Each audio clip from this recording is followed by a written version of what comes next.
안녕하세요. 오늘 다솜심리상담센터에서 하는 임상심리사 실습 두 번째 시간 하도록 하겠습니다. 오늘은 주요 심리 이론 중에 에릭슨의 심리사회 이론, 그리고 아들러의 개인 심리 이론 함께 보도록 하겠습니다. 에릭슨의 심리사회 이론 먼저 특징 잠깐 보도록 할게요.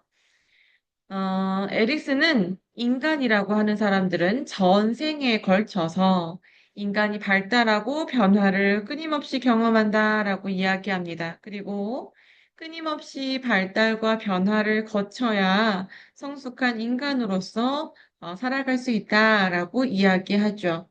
에릭슨은 자신이 끊임없이 발달하고 변화를 이루어가고 있는 이 인간에 대하여서 어떤 존재로 보았냐? 굉장히 합리적이고 창조적인 존재라고 보았습니다.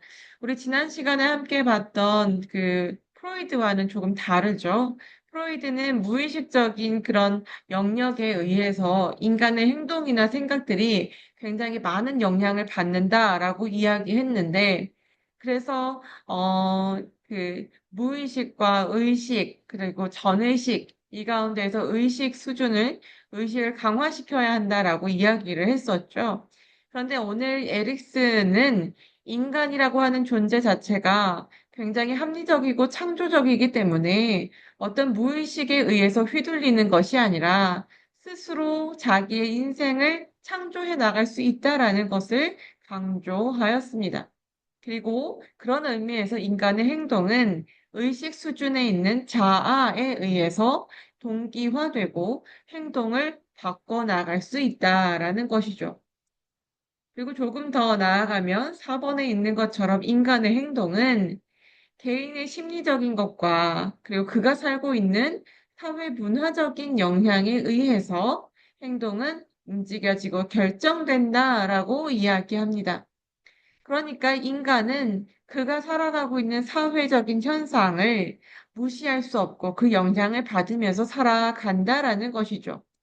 5번에 보면 그래서 인간은 그 자신이 주어진 환경 속에서 그리고 역사 속에서 자기가 가지고 있는 심리적인 구조를 어떻게 잘 대응하고 적응해 나아가는가에 대한 창조성을 가지고 있어야 하는 것이고 자기 자신이 어떤 사람인지 환경 속에서 나란 누군가, 나는 무엇을 해야 하는가, 나는 어떤 목표로 가지고 살아가는가에 대한 자아 정체감을 확립하는 것이 발달 측면에서 굉장히 중요하다라고 이야기하고 있습니다.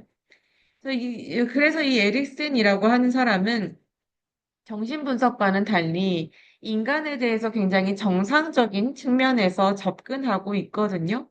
프로이드 같은 경우에는, 정신분석 같은 경우에는 인간의 행동이나 어떤 개념 같은 것 자체가 어렸을 때의 그 상처로 인하여서 억압하거나 부인하거나 합리화시켰던 방어 기제를 활용해서 했던 그 모든 무의식적인 영역들이 인간의 행동과 가치에 영향을 준다라고 이야기했고, 그래서 반대로 이 사람이 보이는 문제적인 행동이나 그 생각을 역추적하여 무의식 안에 있는 것들을 해결함으로써, 무의식을 의식화하여 해결함으로써 지금 현재 인간이 보이고 있는 행동이나 어떤 생각의 관념의 그 어지러움을 해결할 수 있다라고 이야기를 했었죠. 그런데 이 에릭슨의 심리사회 이론 같은 경우에는 인간 자체가 합리적이고 창조적이고 그리고 자아에 의해서 행동이 변화되어 가기 때문에 이 사람이 잘 발달할 수 있도록 도와주는 것이 필요한 것이고 각각 지나왔던 발달 단계에서 이루어야만 했던 그런 과업, 이런 것들을 하지 못했기 때문에 발달되지 못한 것이고 이걸 잘 발달시킬 수 있도록 도와주는 것이 필요하다라고 이야기를 하는 것입니다. 그래서 에릭슨은 전 생에 걸쳐서 발달 그 단계를 이야기했고, 매 단계마다 위기라는 것을 맞이한다라고 이야기해요. 그가 이야기하는 위기라고 하는 것은, 발달 단계마다 사회가 인간에게 요구하는 심리적인 어떤 요구 사항을입니다. 그 심리적인 요구 사항이 인간에게 다가올 때마다 인간은 위기를 경험한다는 것이고, 이 위기를 어떻게 해결해 가는가에 따라서 사람은 발달하고 성장할 수 있게 된다라는 것이죠. 그리고 그것이 사회의 어떤 환경과 영향이 있기 때문에, 환경에 영향이 있기 때문에 환경에 잘 적응하는 쪽으로 발달해 나가야 한다라고 이야기하고 있습니다. 지금 이야기한 것처럼 우리 위기에 대해서 함께 살펴보았고요. 그 다음 자아에 대해서 한번 살펴보도록 할게요. 자아라고 하는 것은 네, 이 에릭슨에 의한 그 자아라고 하는 것은 성격의 자율적인 구조를 의미한다 그랬습니다. 원초화로부터 분화된 그 무언가가 아니라 그 자체적으로 만들어진 것, 이것이 바로 자아라고 하는 것이죠. 자아는 독립적으로 기능을 수행합니다. 좀 다르죠? 프로이드에 의하면 자아라고 하는 것은 원초와 초자아 사이에서 갈등을 조율하면서 어떤 자기의 역할을 찾아가는 것이라고 했는데, 에릭슨의 자아는 독립적으로 기능을 한다라고 얘기하고 있어요. 그리고 환경에 적극적이고 창조적으로 대응하는 것이다라고 이야기했지요. 그러니까 인간이 신체적이고 심리적이고 사회적인 발달 과정에서 외부 환경에 적응하는 과정을 통해서 자아는 독립적으로 발달되어지고 이것을 통해서 인간은 적극적이고 창조적으로 어떤 문제, 어떤 위기라고 하는 것을 잘 대응할 수 있게 된다라는 것이죠. 자, 그 다음 자아정체감이라고 하는 것을 보면, 에리슨의 자아정체감은 총체적인 자기 지각을 의미합니다. 시간적인 어떤 흐름에 따라서 인간이 바뀌는 게 아니라는 거예요. 시간이 흘러가도, 나이가 들어가도 자기 존재만의 고유의 독특한 그 무언가를 가지고 있다면 그것이 그 사람의 자아 정체감이라는 것이죠. 시간이 흘러도 동일하고 시간이 흘러도 지속적으로 무언가가 성숙해져 간다면 그것이 인간의 자아 정체감입니다. 그래서 이 자아 정체감을 발달시킨 사람은 자기 고유의 개별성과 통합성까지도 같이 경험하게 되면서 다른 사람과 비슷한 흥미나 가치를 가지고 있다 하더라도 자기 자신은 다른 사람과 분리된 고유의 독특한 존재로서 인식하게 된다는 거죠. 에릭슨에 의하면 자아 정체감은 보통 청소년기 주요 발달 과제로 이렇게 이야기되어지고 있습니다. 그리고 그것이 잘 결정이 돼야, 잘 형성이 되어야 스스로 자기의 삶을 잘 결정하고 따라갈 수 있다라는 것이죠. 점성 원리라는 것은 이 영어 의존하는 에피라고 하는 그 영어의 용어와 제네틱이라고 하는 유전의라고 하는 그 단어와 합성되어진 것입니다. 에피제네틱이라고 하는 것인데요. 그러니까 발달이 유전에 기초해서 이루어진다라는 것을 의미해요. 유전이라고 하는 기본적인 토대가 있는데 그걸 기반으로 해서 인간이 사회와 어떤 영향을 주고받느냐 그 과정 속에서 발달이 이루어진다. 이것이 점성 원리를 의미하고요. 또 한 가지는 이전 단계, 1단계, 2단계에서 그러니까 위기를 어떻게 극복하고 어떤 발달 과정을 거쳐갔느냐. 이것이 그 다음 단계, 3단계, 4단계를 넘어갈 때에 영향을 준다. 이것이 바로 점성 원리라고 이야기하는 것입니다. 위기는 조금 전에 함께 우리 이야기를 나눴죠. 프로이드와 에릭슨의 심리사회적 발달 단계, 이 과정들을 조금 비교해 본다면, 정리한다면 이렇게 이야기할 수 있을 것 같아요. 프로이드는 무의식 그리고 성적인 충동이 인간 행동의 기초가 된다라고 이야기합니다. 반면에 에릭스는 사회적인 환경, 사회적인 충동이 인간 행동의 기초가 된다라고 이야기하죠.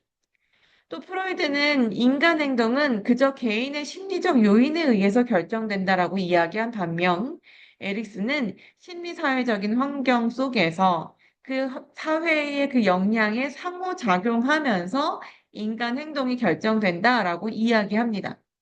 또 프로이드는 무의식에 의해서 인간은 지배당한다. 에서 수동적인 인간관을 갖는다면 에릭슨은 반대로 창조성과 잠재력을 가지고 있는 인간관, 능동적인 인간관을 이야기하지요. 프로이드에게 의해서 자아는 원초아에서 분화되고 원초아의 욕구 충족을 통제하는, 조정하는 역할을 하는 반면, 에릭슨의 자아는 그 자체로 형성되고 독립적으로 기능하는 것으로 우리는 볼 수 있습니다.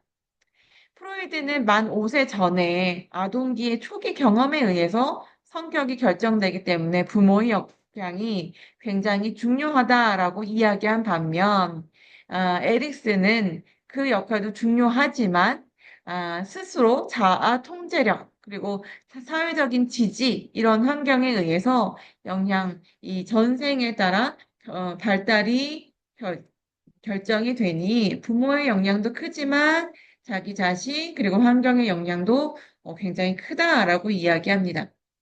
그리고 프로이드는 5단계에 걸쳐서 인간이 발달한다고 했지만, 에릭슨은 8단계에 걸쳐서 인간이 발달한다고 하죠.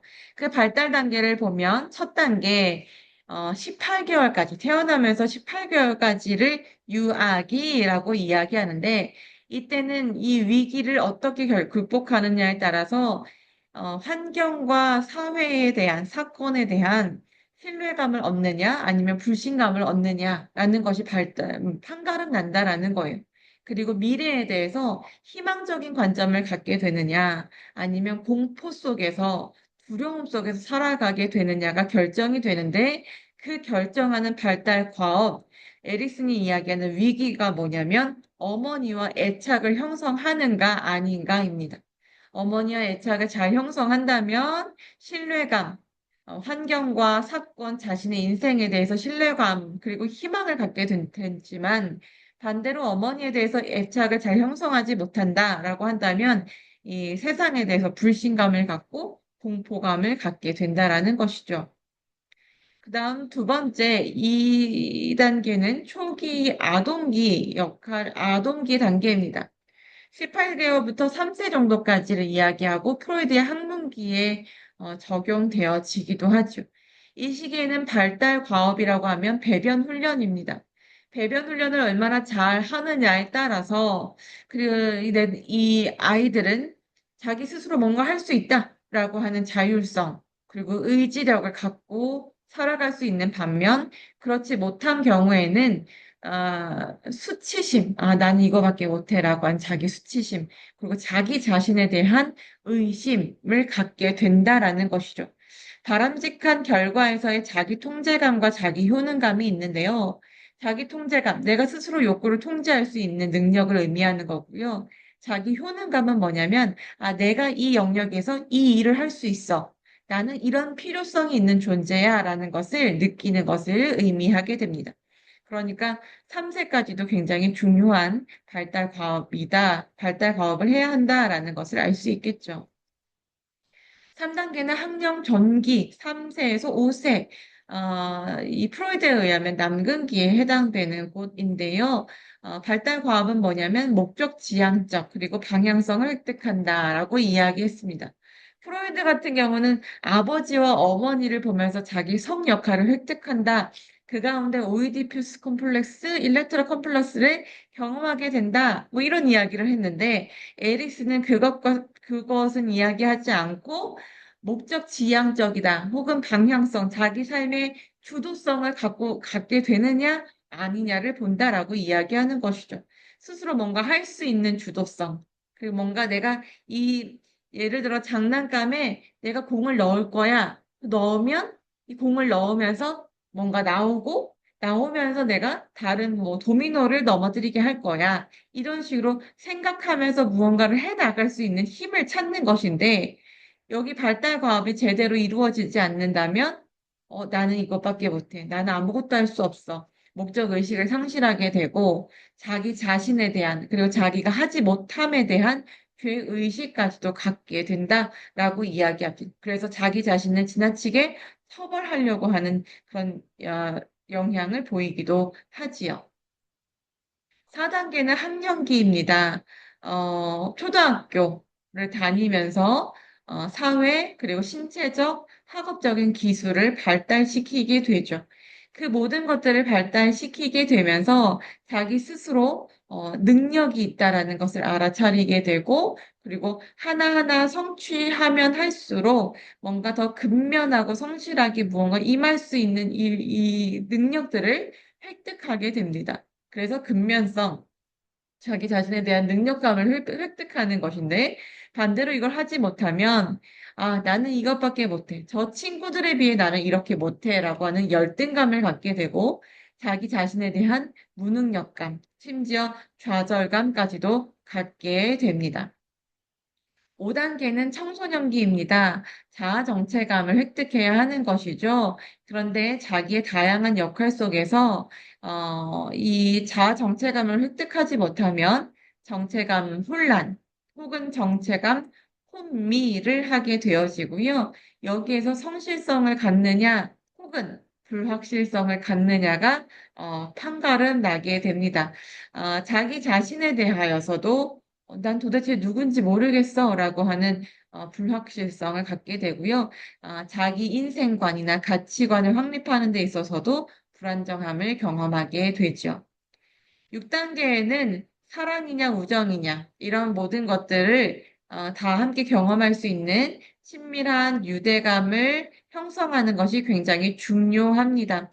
그런데 이것을 잘 발달하지 못하는 경우에는 어, 이 대인관계에서 고립되고 그리고 성이라고 하는 주요 이슈에 대하여서 난잡한 생활 패턴을 갖게 된다는 것이죠.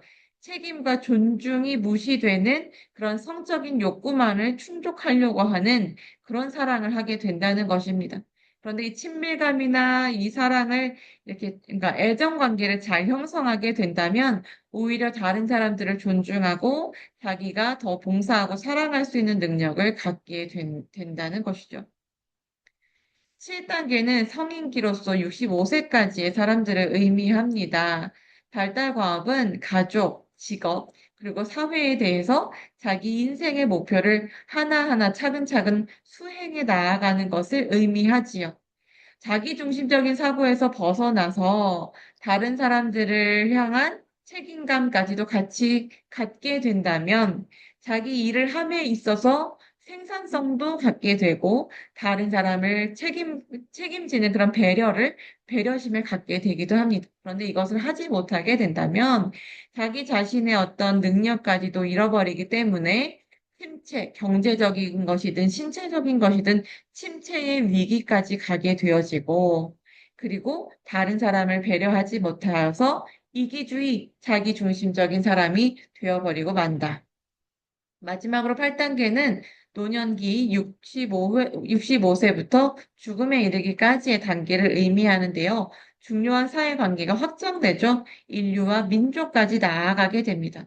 이 시기는 자기 인생을 돌아보고 자기 인생을 종합하고 평가하고 그리고 수용하면서 나아가는데 이것이 발달 과업이 잘 되면 자아가 통합이 되고 소위 말하는 지혜로운 사람이 됩니다. 그런데 이 발달 과업을 잘 해결하지 못하게 된다면 자기 인생이 돌아온 모든 것들에 대해서 절망하고 낙심하고 인생의 무의미함에 대해서 이야기하면서 결국엔 죽음까지도 긍정적으로 받아들이지 못하는 그런 상황에 이르게 되는 것이지요. 자, 이제 우리 좀 더 간단하게 아들러의 개인 심리 이론을 보도록 할게요. 아들러는 성격의 중심이 무의식이 아니라 의식에 있다라고 이야기를 합니다. 어떻게 보면 이 에릭슨과 비슷한 유형까지 가게 되어지죠. 또 인간은 창조적이고 책임감이 있는 존재다라고 보게 되어지면서 어떤 성적인 동기에 의해서 이 행동을 하는 것이 아니라 사회적인 동기에 의해서 인간은 행동하게 되고 그 행동은 목적 지향적이고 목표 지향적이다라고 이야기하는 것입니다. 그리고 인간이 발달하는 데 있어서 동기부여가 되어야 하는데 열등감과 보상에 의해서 인간은 동기부여되어 발달하게 된다라고 얘기합니다. 사회적 관심이라고 하는 것은 한 개인의 심리적인 건강을 측정하는 척도다라고 봐요. 그러니까 사회적인 어떤 얼마만큼 사회적인 관심을 갖고 있느냐. 그리고 다른 사람들과 함께 비교하면서 나의 열등감이 느껴지게 되면 그 열등감을 가지고 내가 더 나를 발달시키려고 노력하게 한다라는 것이죠. 그래서 인간은 미래에 대한 기대로서 어떤 가상의 목표를 가지고 그것을 살아가게 된다라는 것입니다. 자, 조금 더 볼까요? 아들러의 개인 심리 이론의 주요 개념을 한번 보도록 하겠습니다. 우리 아들러 하면 미움받을 용기? 뭐 이런 책을 많이 우리 보게 되어지죠. 그만큼 이 개인 심리학에서는 열등감이라고 하는 개념이 상당히 중요합니다. 그가 이야기하는 열등감이란 뭐냐면 개인이 적응하지 못하거나 해결하지 못할 만한 그런 문제에 직면했을 때 자신이 느끼는 무능력감인 거죠. 동기 유발의 요인이기도 합니다. 그러니까 자기가 무능력하다라는 걸 느꼈을 때 어떤 이들은 좌절하고 실패하고 은둔형으로 회피형으로 그냥 반감하게 되어지기도 하지만 건강한 사람들, 정상적인 사람들은 이 열등감을 자기의 동기 유발 요인으로 삼아서 인간의 성숙, 자기 완성을 향하여서 목표를 갖고 그렇게 나아가도록 하는 힘이 된다라는 거예요. 이 보상이라는 것도 마찬가지. 자신의 잠재력을 발휘하도록 유도하는 것이고, 열등감을 극복하도록 하는, 훈련하도록 하는 그런 노력의 원동력이 되는 것을 보상이라고 이야기합니다. 우월성의 추구, 누구나 다 우월성의 추구는 가지고 있습니다. 특히 열등감을 보상하려고 하는 그런 측면에서는 선천적이다라고 할 수도 있는 것이지요. 음. 인간은 개인적인 우월성 그리고 이타적인 우월성 두 가지를 가지고 있다라고 이야기를 하는데 개인적인 우월성은 뭐냐면 부정적으로 자기 자신의 우월감만 거기에만 충만하여서 다른 사람들은 다 비하하는 것이겠지요. 그런데 이타적인 우월성은 뭐냐면, 나도 우월한데 상대방도 우월해. 우리 서로 우월성을 가지고 서로 이렇게 책임감 가지고 협력하며 나아가자. 이렇게 가는 것을 의미하거든요. 아들러가 이야기하는 건강한 사람은 열등감을 극복하면서 열등감에 대한 보상, 이것을 잘 활용하여서 극복하면서 자기 자신과 더불어 다른 사람의 우월성까지도 함께 가지고 가는 것을 의미합니다. 그리고 마지막 사회적 관심은 바로 이것을 의미하는 것이죠. 이상적인 공동사회, 서로가 함께 공동의 목표를 가지고 나아갈 수 있도록 돕는 것, 이 모든 것들을 의미하게 됩니다. 그리고 개인이 갖고 있는 그 목표가 우월성이 추구라면 다른 사람이 가지고 있는 우월성의 추구까지 합해서 공동의 관심사로 갖게 되는 것. 이것을 성숙한 인간이라고 보는 것이죠. 또 하나, 생활 양식이라는 것이 있습니다. 개인이 지니는 독특한 삶의 양식을 의미해요. 개인이 가지는 자기 자신, 그리고 다른 사람에 대한 생각, 그리고 세상에 대한 나름의 신념 체계를 의미하는 것이고요. 개인으로 하여금 자기가 어떻게 삶을 살아가도록 한다, 일상생활을 이끌어가도록 하는 감정과 행동 방식도 의미합니다. 아들러에 의하면 이 생활 양식은 대개 4살에서 5살경에 결정이 되기도 하고요. 가족 내의 경험이 중요한 영향을 주는 것이죠. 창조적 자기라고 하는 것은 이렇게 인간이 스스로 자기의 삶을 만들어 간다는 것을 의미해요. 여긴 자유와 선택을 강조하는 것이기도 하고요. 유전과 경험을 토대로 개인은 스스로 창조적인 자기를 형성하게 되고 고유한 생활 양식을 형성한다는 것을 의미하죠. 가상적 목표? 이것은 대부분 인간이 갖는 목표, 자기가 나 이런 사람이 되고 싶어, 이런 생활을 하고 싶어라고 하는 목표는 현실에서 검증되지 않는 가상의 목표라는 것을 의미합니다. 미래에 실제하는 어떤 것이 아닌 현재의 자신의 행동에 영향을 미치는 그래서 미래에 대한 기대로서 이상을 갖게 하는 것이 가상적 목표이고요. 이 가상적 목표를 어떻게 갖고 있느냐에 따라서 개인이 가지고 있는 내면의 심리가 얼마만큼 건강한지 아닌지를 판가름하게 될 수 있을 것입니다. 자, 아들러가 이야기하는 그 생활 양식에는 네 가지가 있습니다. 활동 수준과 사회적 관심이 높고 낮느냐에 따라서 지배형, 획득형, 회피형, 그리고 사회적으로 유용한 형, 이렇게 나눌 수 있는데요. 마지막으로 이야기하는 사회적으로 유용한 형이 바로 건강한 인간의 모습이다라고 볼 수 있습니다. 자신과 타인의 욕구를 동시에 충족하면서 인생의 과업을 완수하기 위해서 협력한다. 자신의 문제를 효과적으로 해결하는 사람이자 성공적인 사람이라고 우리는 볼 수도 있는 것이죠. 활동 수준도 높고 사회적 관심이 높으니 당연한 것이죠. 이 중에 한 가지만 볼게요. 회피형을 보면 활동 수준도 낮아요. 사회적 관심도 낮죠. 그러면 어떤 성공을 하려고 하는 욕구를 펼치기보다 난 이래서 안 돼. 난 이래서 할 수 없어라고 그 모든 문제에서 회피해 버립니다. 아들러는 이런 사람들을 신경증 환자 혹은 정신병 환자라고 이야기하기도 합니다. 그런 환자들이 회피형에 포함되어져 있다라는 것이죠. 그리고 또 지배형에 속해 있는 사람은 약물, 알코올 중독자, 비행을 저지르는 사람들, 독재자, 이런 사람들이 지배형에 속해 있다라고 봅니다. 생활 양식의 기본 오류라고 해서 다섯 가지를 이야기하고 있어요. 과잉 일반화라고 이야기하는 과도한 일반화, 그리고 그릇된 확신, 나는 모든 사람을 기쁘게 해야만 해라고 하는 확신, 인생과 삶의 요구에 대한 잘못된 인식, 자신의 가치에 대해 부인하는 것, 잘못된 가치, 이런 다섯 가지의 생활 양식의 기본 오류가 있다고 합니다. 한번 읽어보시면, 이런 거구나, 라고 아마 아실 수 있을 거예요. 자, 아들러의 그런 핵심 가정은 무엇이냐면, 사람을 통합적인 그리고 완전한 존재로 이해할 수 있다라고 여기면서 성격의 통일성을 강조했다라는 것입니다. 목표 지향적인 행동을 사람들은 지향하는데 우리가 어디에서 왔는지, 어디로 가는지, 그러니까 어디로부터 왔는지보다 우리는 어디로 어떠한 곳으로 가려 하는가를 더 중요하게 보았다라는 것이죠.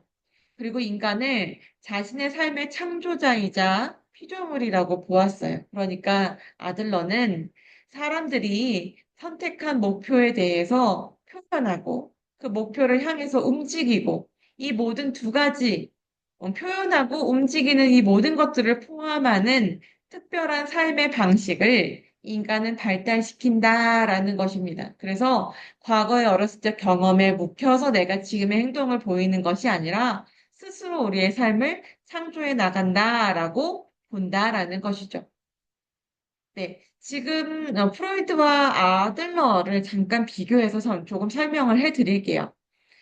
프로이트처럼 아들러는 성인의 삶이 태어나면서부터 처음 5년 동안의 그 경험에 의해서 상당 부분 결정된다고 보았습니다. 그런데 아들러는 과거의 탐색에만 있는 것이 아니라 과거에 대한 개인의 지각, 어떻게 생각하고 어떻게 판단하는지 더하기 이 해석이 현재에 어떻게 영향을 미치는가를 더 살펴보았어요.